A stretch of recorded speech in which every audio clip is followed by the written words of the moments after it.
The Kelce brothers facing off, the first brothers group, the first tandem, the duo to face off in a Super Bowl as players. Of course, we've seen this from the coaching perspective when the Ravens faced off against the 49ers in New Orleans, the Harbaugh Bowl. Now it's the Kelce Bowl.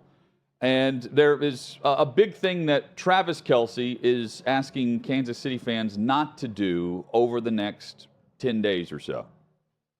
I'm convinced that there's a Philadelphia fan who is putting these shirts on the Rocky statue just to get everybody all fired up. Man. And it's working. It's working tremendously.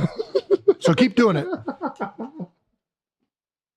I guarantee it. There's no way. Because it's happened every single game. The Giants did it.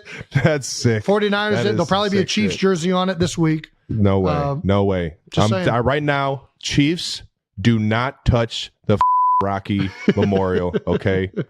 Do not do that, all right? Definitely don't put an 87 on there, all right? Do not do that.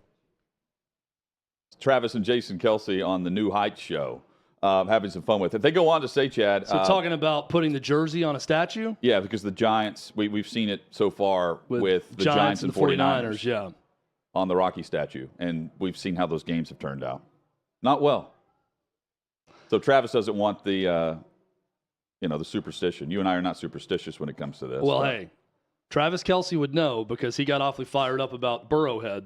So he doesn't want to provide that level of fodder for his fans to do that for the Eagles also. So I guess that's part of it. Yeah. Well, both guys are already tired of the Kelce Bowl talk. They said, hey, it's fun, but this is we're more about the game than we are talking. And Jason was like, this is going to be the longest week because all we're going to do is be asked about this, facing off against each other. I think it's a lot easier given that their units don't go head-to-head. I've always thought about this. Yeah. I've got 4 brothers and sisters, but you think about a sibling rivalry, or I was really close in age with my first cousin who's a year and a half older than me, and every time we played one-on-one basketball or played baseball in the backyard, it always hurt worse to lose to someone related to you and close to you, and you up your game a lot more when that happened. Now imagine amplifying that to a Super Bowl level when you're both at the top of your sport. And now imagine if you went head-to-head. Imagine if we had a receiver and a corner, and that was the matchup, as an example, where it is mano-a-mano. Mike Diggs. Or linebacker, running back, or, rush end and quarterback, or whatever it may be. This sounds corny to some people who, don't get that competitive, like a lot of people will. That's almost painful to think about. That hurts me to my core to think about losing to my brother in a one-on-one scenario in that setting. This is a way to relate it to you if you don't understand it with the football. A league of their own, the plot in that. Dottie and Kit in the end. And when she drops the ball, when she gets plowed over at the plate, I'm thinking that's painful for me to watch. And it's painful when Kit is crying after giving up the home run to Dottie because she can never beat her big sister, and she's losing the Women's World Series because of that.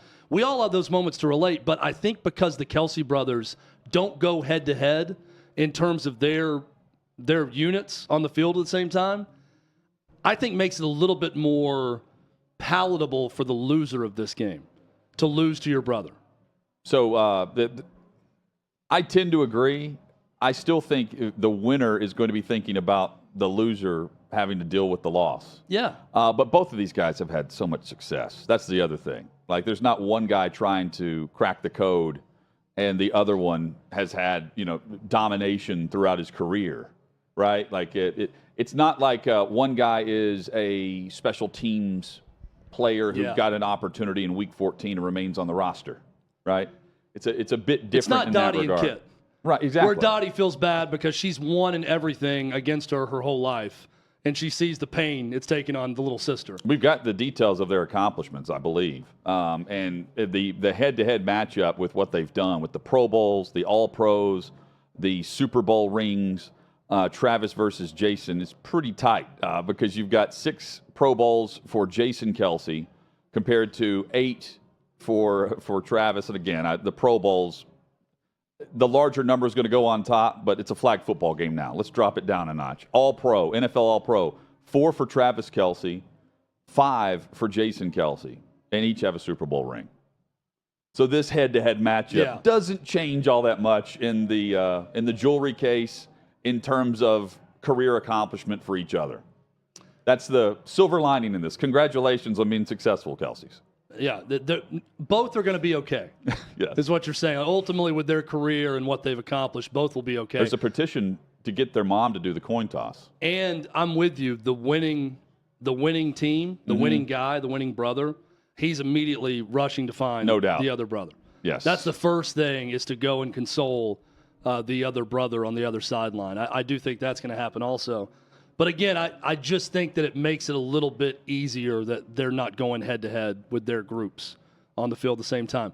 Crazy also, just the athletic background of both these guys. Yeah. Travis Kelce was a high school quarterback in Cleveland Heights, Ohio. Went to Cincinnati to play with his big brother. Jason was a high school running back, a star high school running back, who goes to Cincinnati to be a walk-on fullback, who is then told to put on weight and become an offensive lineman, and then becomes an all-pro center in the NFL. And then we know Travis Kelce's story. He's not a quarterback. He's one of the best tight ends maybe of all time with what he's done in Kansas City. Pretty remarkable background. But I think it also, Hutton, it illustrates the level of athleticism with both these guys. Regardless of position, you don't always look at a center and think, oh, that's a great athlete. Jason Kelce is a great athlete. Oh, yeah. And you don't – in college, you weren't thinking like, oh, this is a no-brainer pick either, because of their trajectory and their path to the league, and both are at the top of their position, the top of their game. Derek Carr is saying that he's not going to extend the contract trigger date, which will lock him in and what would be a $40 million guarantee with bonuses and everything else that he's due based on – what should kick in contractually. The Raiders sent him home, more or less, the final 2 games of the season. And part of that is due to there's a clause where he's got to be able to pass a physical, because if he couldn't pass a physical by this date, he was going to be guaranteed certain money, and more money than what he was going to count against the cap. There has been some speculation that Carr, who is scheduled to play in this flag football game, if you don't want him hurt, or if you want to save the money by himself, do you just cut him? That's the other. I don't think they're doing that. However, they are not allowing him or his agent to talk to other teams for trades. They're not approving that yet. So I'm not sure what's going on behind the scenes between the Raiders and Carr. It's a weird deal for sure. I think we have a clip of him also with some fun self-deprecating moment from the Pro Bowl. Are we getting to that here or later? Oh, we could do that. Yeah. So the tweet you're saying? Yeah. Yeah. Here is Carr with the joke during the Pro Bowl games. By himself. Listen, Derek, you've thrown touchdown passes in Vegas before. You've been on fire. Have you ever been that hot in Las Vegas? Not that hot. It's probably why I'm going somewhere else. Nice. Nice. Bro, well, if this was your Hutton, I wanted to set that up only because that answer is probably why we're getting the weird departure from Vegas with Derek Carr. I mean, he knows that while he was good at times, wasn't good enough, and now we have this weird offseason where he's headed elsewhere. But now without Tom Brady, it's the ultimate guessing game. We're going to be in Arizona talking about the Super Bowl all next week. But after that, it's going to be, where is every quarterback going to end up this offseason? Is Texas and Oklahoma going to end up in the SEC by 2024? Nope. Doesn't look like it. So, speaking of money, right? You don't want Carr to get hurt, so they send him home to save the money. If you're the Big 12, why would you not negotiate this contract that's locked in order to allow Texas and Oklahoma to leave so you can get something in return instead of them just walking the way Kyrie Irving wants to walk at the end of the season because he's a free agent? That's why you would make a trade if you're the Nets, and that's why Irving is telling the Nets, trade me. I don't know why the Big 12 won't allow this to happen where you join a year early, get some money in return, and then I think contractually from the from the media rights perspective, ESPN and Fox have the Big 12 under contract through 2024 going into 25. If it's Texas and Oklahoma playing, why wouldn't the SEC, who's already partnered with ESPN, look at Fox and say, hey, you're going to have the rights to Texas and Oklahoma, a certain package of games. So you're still getting that game. And we're getting Texas and Oklahoma a year early, and the Big 12 is getting something in return as well. I think that's part of when it says complex negotiations. I think that's a big part of the complexity is television networks involved in all the dealings that are going on. So that's probably what you're hinting at is true. I think a lot of it is deals with the various television networks to make this thing happen quicker. Now, correct me if I'm wrong. If they leave and go in 2025 as previously arranged, right, and they don't bump it up a year early, the Big 12 gets nothing? Or does it just go down a lot in terms of what they get? That's when the media rights deal is up, which seems to be the holdup, so they get right? nothing then, right? That's when the SEC, I believe so, yeah. So I would want to get something as opposed to nothing. That's how I view this. Yeah, me too. So I don't know why you would hold it up. If it's the SEC walking away and saying, you're being stubborn and ridiculous, let's come up with something different than what they're asking for, then they walk away from it. I think that it's on the Big 12 to come back and say, oh, okay, hold on, wait a minute. Don't walk away from the table yet. What if we did this, this, and this? And then you eventually come up with an agreement. If I'm the Big 12, I want to get paid for this. I want to get paid for this, supposed injustice that Texas and Oklahoma have put upon your conference. Yeah. Instead of them just walking at the end of the media rights deal and going right over to the SEC and helping make a ton of money for another conference.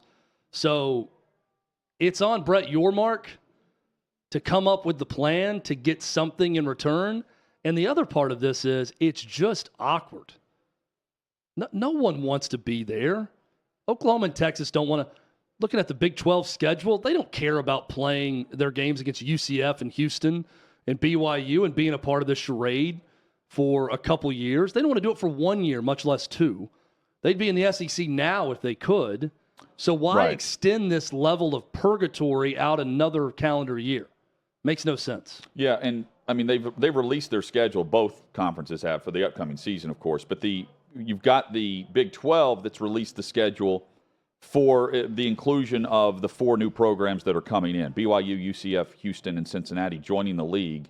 And the conference realignment here: every existing member of the Big 12 will play 2 of the 4 new additions. That includes Oklahoma hosting Dylan Gabriel's former team in UCF. And Houston begins Big 12 play against TCU on September the 16th. And they get from 10 to 14 this upcoming season, and then they'll settle at 12. But I still think there's a way, Chad, to maneuver this, and I know it's complex.